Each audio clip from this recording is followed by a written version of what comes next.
In this video, we're going to learn how to convert between decimals and percents.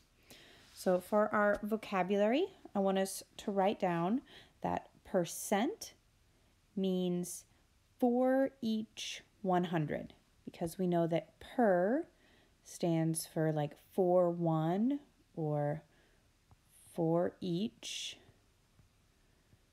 And then cent means 100, because you have 100 cents in a dollar, and a century is 100 years. Cent is that Greek root for 100. Sorry, not Greek, Latin root for 100. And then I also want us to draw this lovely little diagram of our ratio that's our default whenever we're dealing with percents. And that is that the part to the whole of whichever situation we're looking at is equivalent to the percent out of 100, because that's what we're going to be using for this whole unit. So let's start with a little review. Go ahead and pause, and if you know how to do this, do it now. So a student answers 14 out of 20 questions correctly on a quiz. What percent did they get correct? So let's turn this into our ratio, where we have a part to the whole equals the percent out of 100. And let's identify what our different parts are. So we were told 14 out of 20. So 14 is the part and 20 is the whole. And we're asked to find what percent did they get correct. We're asked to find the percentage. So let's fill it in. And so now we need to solve our proportion. So we're trying to figure out how many times does 20 go into 100. Can we scale this up evenly? Looks like we can, because it goes in exactly 5 times. And if you weren't sure about that, you could use long division by dividing 100 by 20 and getting 5 to see where that number comes from. So then we need to do 14 times 5, which gives us 70. So that tells us that she got 70% correct.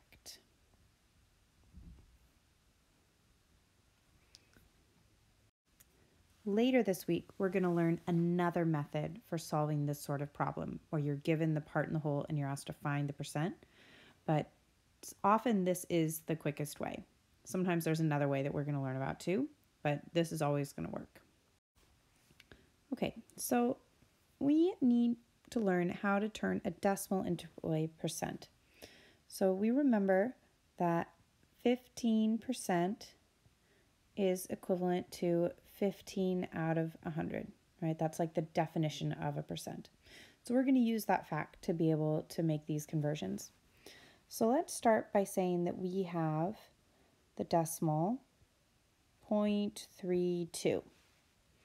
Well, if we want to get it to be a percent, then first we should turn it into a fraction out of 100.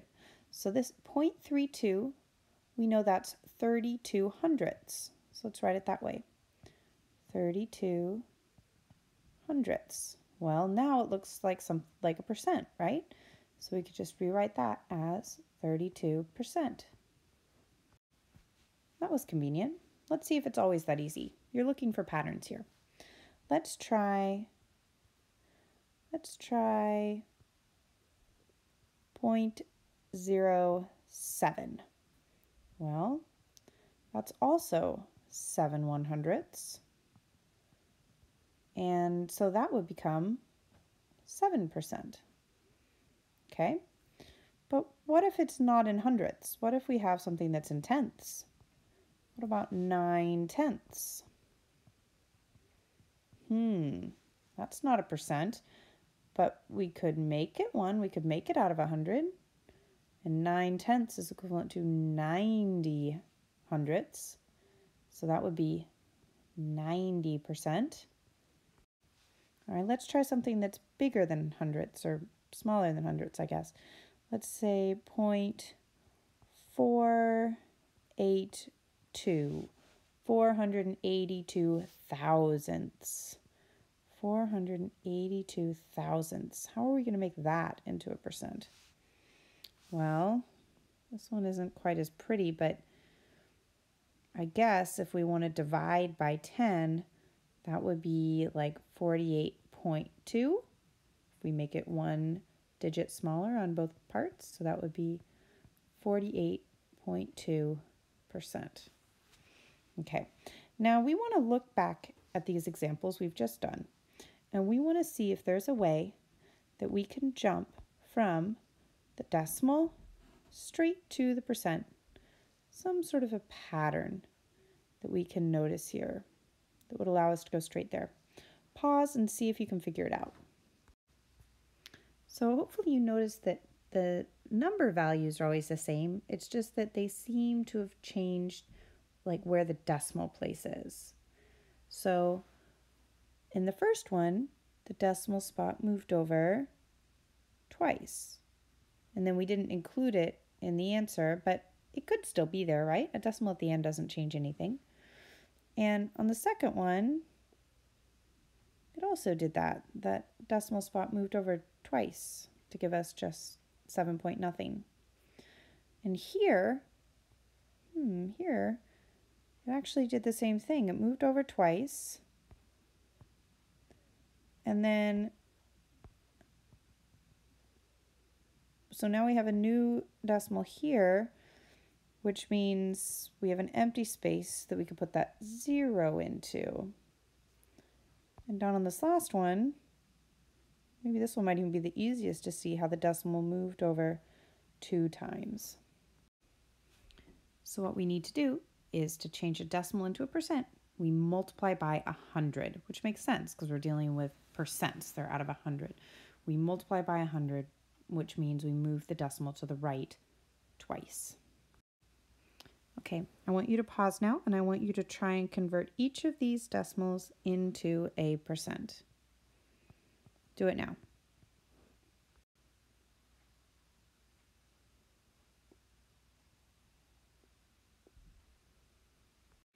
Okay, for the first one, you should have had 30%. The second one would be 2.1%. And the third one would be more than 100. It'd be 104%. Remember that each time we just need to move that decimal space 2 spots, adding in a 0 if needed. All right, so now let's see if we can reverse the process. Let's take some percents and turn them back into decimals. So if we had 79%, well, we know that's equivalent to 79 hundredths, which is the same as 0.79. So you can see that our pattern is working the same way. We can take wherever that decimal is to begin with, which if there's no decimal there, that means it's just right at the end, and we move it back, so to the left 2 times. So to convert a percent into a decimal, we're going to divide by 100, meaning move the decimal point to the left twice. Let's do a couple more. 1%, 14.6%, and 0.03%. Go ahead and pause and see if you can do them now.